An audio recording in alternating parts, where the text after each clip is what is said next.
reminded you'll see me through.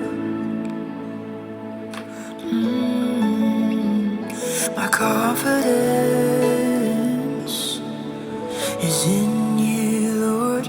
I'm not gonna worry, it'll all work out when I'm in your presence. I'm reminded you'll see me through. 'Cause you're holy and you're perfect, and there's nothing that you can do. And you're able, and you're willing. There's no mountain that you can move.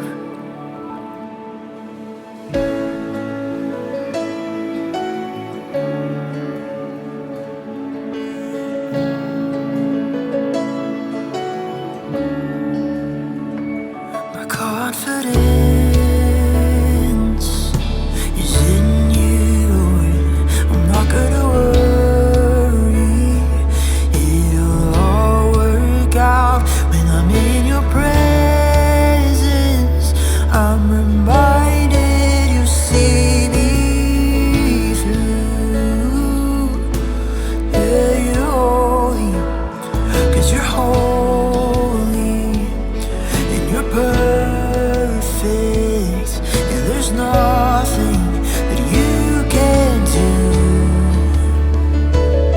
And you're able, and you're willing, and there's no mountain that you can move. So I'll rest in you, I'll trust in you. You are my strength and my confidence. I'll rest in you, I'll trust in you. You are my strength and my confidence.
are my strength and my confidence. I'll rest in you, I'll trust in you. You are my strength and my confidence. I'll rest in you, my confidence. I'll trust in you, my confidence.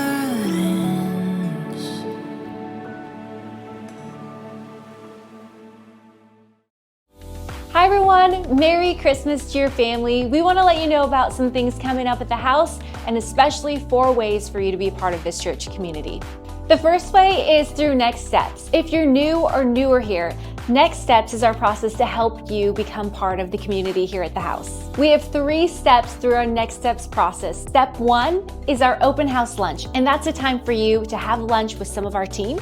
Step 2 is Mission and Vision, where we go over the mission, vision, and where we're going as a church community. And lastly, Step 3, the house is my home. And here you get to make the house officially your home church. We're offering Step 1 today. Right after service is open house lunch. Now, if you didn't RSVP, don't tell them I told you this, but you can still attend. Just go ahead and sneak in the library. Let one of our leaders know that you're there, and we would love to host you and get to meet you. The second way to be part of our church community is through groups. Groups exist to help you grow and develop deeper community here at the house. Our next Connect Group season begins February of 2024, so go ahead and save that month, prepare for that. It's going to be an incredible time to really develop that deeper community. The third way to be a part of our community is through events. Events are our one-time experience to help inspire and encourage our church community. On December 10th, we are having a Kids Christmas Sunday. Yes, you heard that right. Our kids are going to be leading us in a couple of the cutest Christmas worship songs. So you're definitely going to want to mark your calendar, especially if you have little ones in the kids' church. Go ahead and invite your family and your friends. It's going to be a special Sunday. In preparation for the holidays and all of your Christmas planning, we wanted to let you know that Christmas Eve we'll be having 2 separate services. We'll have a 10 a.m. Christmas Eve service, and at 4 p.m. we'll have a candlelight family service. You can go ahead and invite your friends and family to these very special services that we will be hosting at our church. The fourth way to be a part of our church community is through classes. Classes exist to help you learn biblical principles to grow your faith. I'm excited to announce that come January 10th, for 4 Wednesdays, we're going to be going over the Gospels with Pastor Dana. You can go ahead and RSVP online under our Coming Soon page. You're not going to want to miss this. It's going to be amazing. We hope that you're enjoying this whole series as we're doing Sabbath, a Christmas of rest. As you can see, there's many ways that we are trying to not only inspire, but to create moments and opportunities to help you grow in your faith. So we hope that all of these things that we're doing are inspiring and encouraging you. We love you. We'll see you guys next week.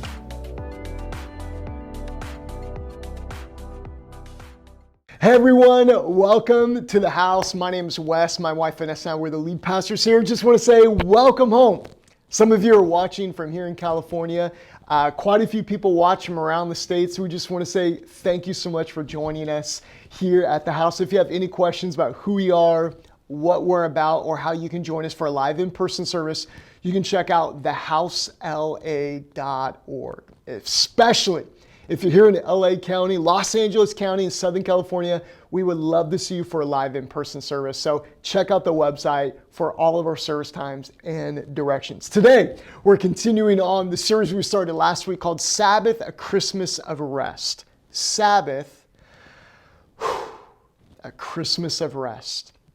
For many people, the Christmas season is a time filled with anxiety.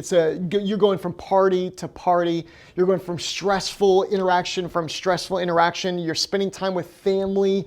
You have to go from this gathering to that gathering. If you have young children, then they've got plays and things happening at school, and all of it just seems to build and build and build. And then someone looks you in the eyes and says, Jesus is the reason for the season. You go, Jesus, if you could just give me till the first of the year, I've got to go to a play, I've got a gift exchange, I've got to find an ugly sweater. Oh, and by the way, my boss wants me to hit some quotas before the end of the year, and then we've got our staff Christmas party, and all of this while Jesus is trying to celebrate his birthday. Christmas time doesn't have to be a time filled with anxiety and stress. It can actually be very restful. Last week we talked about Sabbath and just that stop. Today we're going to talk about the concept of rest. Now, if you tried to practice that stop and you're like, okay, I'm just going to stop, I'm going to pause, it might felt like a car accident. And part of it is because you're cruising down the I-5 of your life and you're used to running at a 24/7 pace, and now all of a sudden you're going to slow down for whether it be for an hour or an afternoon or maybe a day. And you feel like, all right, I'm going to just slow down. And it's like cars behind you of your life are running into because they are used to you running 24/7. If you experience a little bit of that, you're not alone. I just want to encourage you to keep going. Today we're going to talk about rest. Matthew chapter 11, verse number 28, we talked about this verse last week. Jesus says this, "Come to me, all of you who are weary and carry heavy burdens, and I will give you rest. Take my yoke upon you, let me teach you, because I'm humble and gentle of heart, and you will find rest for your souls. My yoke is easy to bear, and the burden that I give you is light." Same passage in the Message translation says it like this, "Are you tired, worn out, burned out on religion? Come to me, get away with me, and you'll recover your life. I'll show you how to take a real rest. Walk with me, work with me, watch how I do it. Learn the unforced rhythms of grace. I won't lay anything heavy or ill-fitting on you. Keep company with me, and you will learn to live freely and lightly." If Jesus promised us rest, especially at the time of year that we're celebrating his arrival, his birth, if he promised us rest, why do many of us not have it? Have you ever gotten something new, and the moment that you got that new thing, it's like it never happened? Like the new became the old instantly. The new shoes that you were so excited to wear, now when you take them off, you throw them across the house. The car that you would always like wipe off when you got in to make sure that there's no fingerprints, now you're eating French fries and they're dropping in between the seats, and it's only been a couple of months. The thing that you got that was new is no longer new anymore. Ecclesiastes chapter 1 says this, "Everything is wearisome beyond description. No matter how much we see, we're never satisfied. No matter how much we hear, we are never content." It's never enough. Thomas Aquinas, when he talked about human desire, he said this, and a theologian quoting him, and on looking at what he said about desire, says this, "Aquinas believes that human desire in this life never ends. As long as we are living, we are unsatisfied with what we have." What would it take to satisfy every desire? Aquinas is like eternity. Literally everything.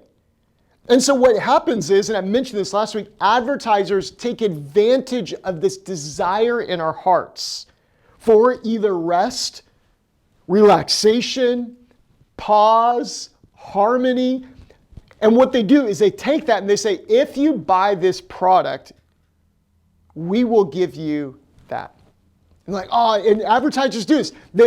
If you've ever heard the phrase, it's the sizzle, not the steak, they don't tell you about the product. They tell you about what it's going to do for you. Here's what it's going to do. Here's how it's going to make you feel. And then you go, okay, how much is it? $4.99. Okay, here's $499. And they go, oh, that's amazing. And about 2 weeks later, someone else comes along and they go, hey, did you buy that? Yeah, and it didn't last. Well, you know what? Our product is actually the one that really solves your problem. Our product is the product that's going to fix your marriage or, create a fun environment that your kids are going to want to be around. And our environment is going to be the one that's going to get you active again. And what they're doing is they're taking advantage of the fact that there's a desire in your heart that is unfulfilled. And it's never enough. Sabbath is a practice by which we war against the restlessness of our own soul, the restlessness of the age around us, and instead we take on Jesus' yoke and we say, Jesus, you are enough. I'm going to stop and now I'm going to rest. Last week I'd mentioned that for some of you, the Sabbath practice, it might start with just a 1 hour gap in your schedule. Maybe you're a single parent or you're just having to work 2 jobs just to make ends meet. You're trying to make it all happen. You're like, a Sabbath, a full 24 hours.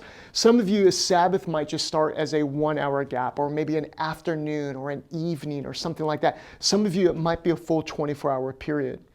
But there's those 4 movements of the Sabbath. There's that stop, there's rest, there's delight, and then there's worship. The Sabbath goes back to Genesis chapter 2, where God creates the heavens and the earth.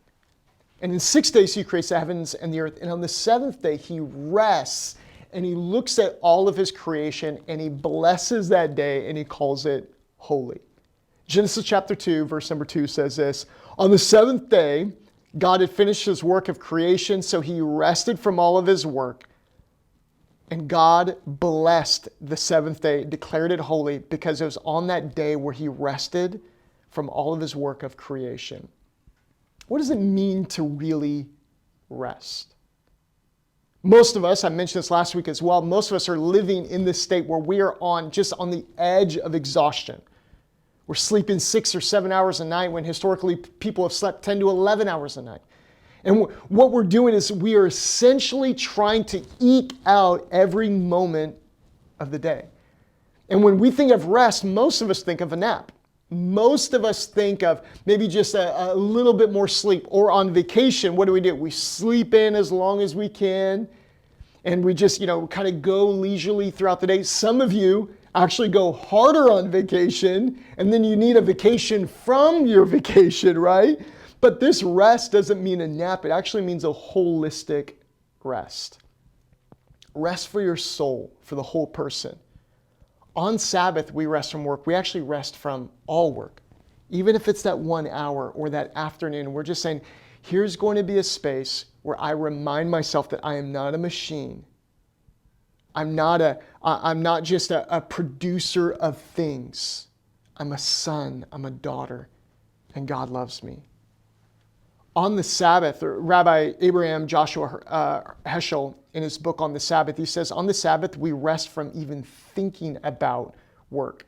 Have you ever done this? So this has probably been in the last couple of years, this work from home phenomenon, where it's like, oh, I love the flexibility. I can work from home. But then what happens is you never turn off. I know some people might be like, all right, click the laptop off. It's 5 o'clock. I am done. Neuroscientists actually look at this and they said that when we think about work, it's literally the same level of stress as actually working.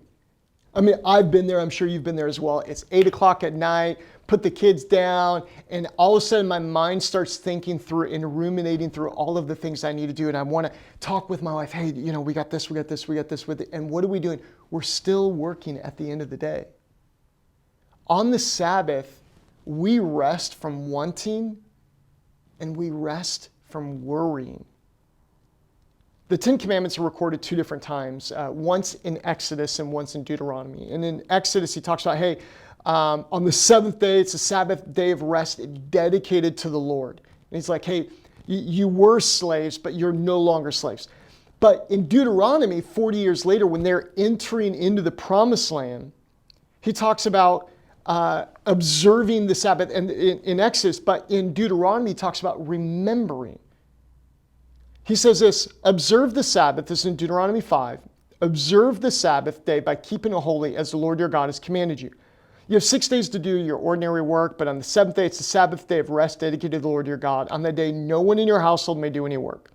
This includes you, sons, daughters, male and female servants, oxen, donkeys, livestock, any foreigners living among you, any of your staff members, any of the people that are employed by you, all of that.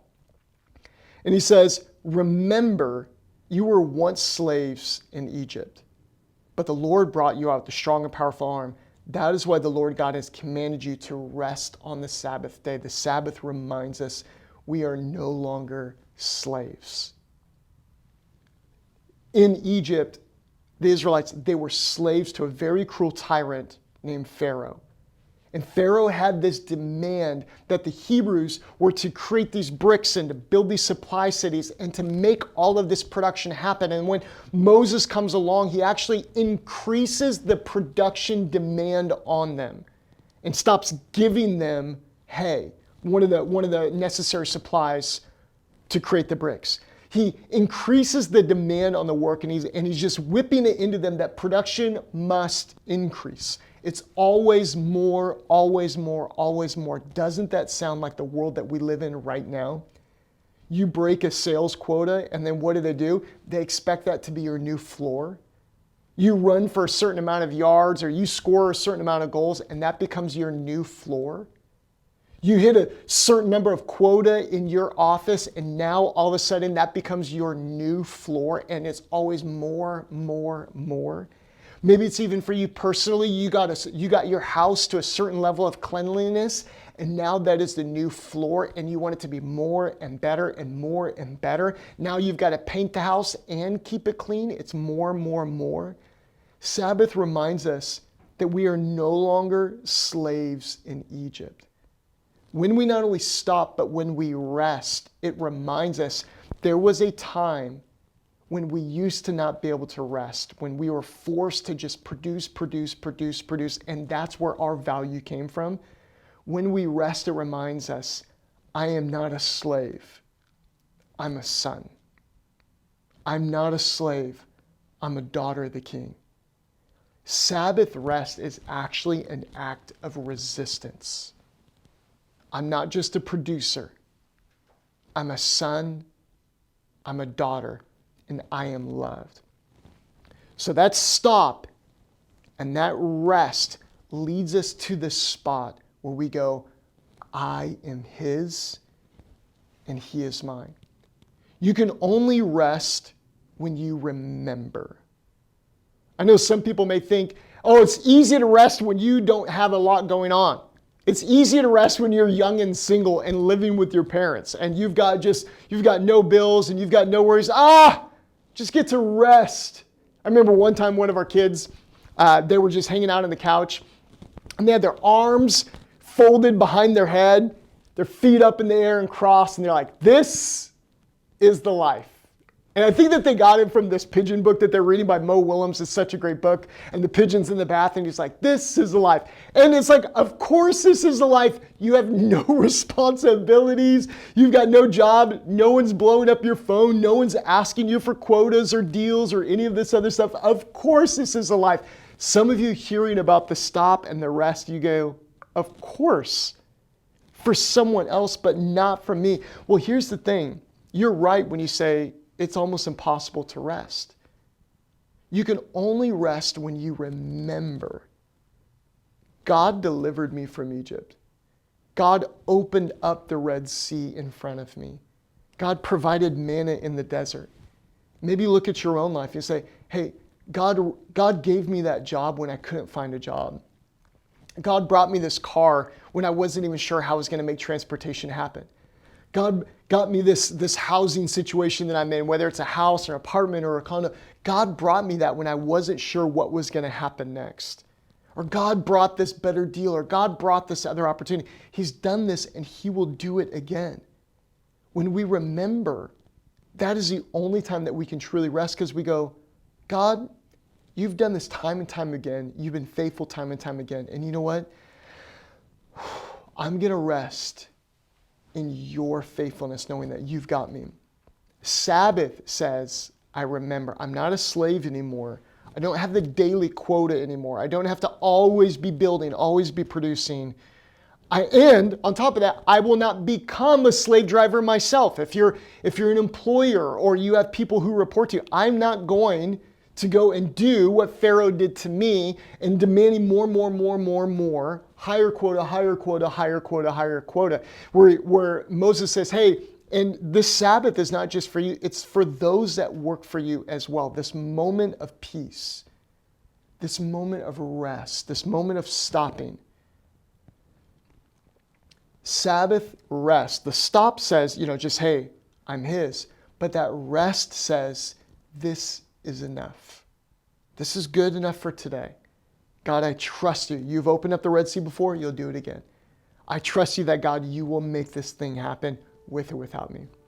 Jesus, thank you for my friends who are watching this today. I'm praying, God, that you're going to bless their Sabbath rest. In Jesus' name, amen. Hey, thank you so much for joining us today. And I want to say a huge thank you to those of you who have joined us in that journey of generosity. I know it's the end of the year and lots of nonprofits will reach out to people and ask them to do an end of the year donation or an end of the year gift. And I just want to say thank you so much for considering us here at the house for being part of that end of the year donation. You can check out thehousela.org and there's a button on there that says give, and you can give securely one time for your end of the year gift, or you can set that up to reoccurring so we can plan ahead for next year. Lots of exciting things that we're planning ahead for next year. You can do either one of those. And I just want to say thank you so much for considering us in your end of the year giving. Again, that's thehousela.org/give. Even if it's $5, $10, $25,000, whatever that gift would be, I just want to say thank you so much. Your gift is what helps us continue on this ministry. So thank you so much for doing that. Lastly, if you're here in LA, not only would we love to see you for a live in-person service, but on Christmas Eve, we have a special 10 a.m. service that day, but we also have a 4 p.m. candlelight service that we'd love to invite you and your family to as well. God bless, and we'll see you back next week as we continue on this series of Sabbath, a Christmas of rest.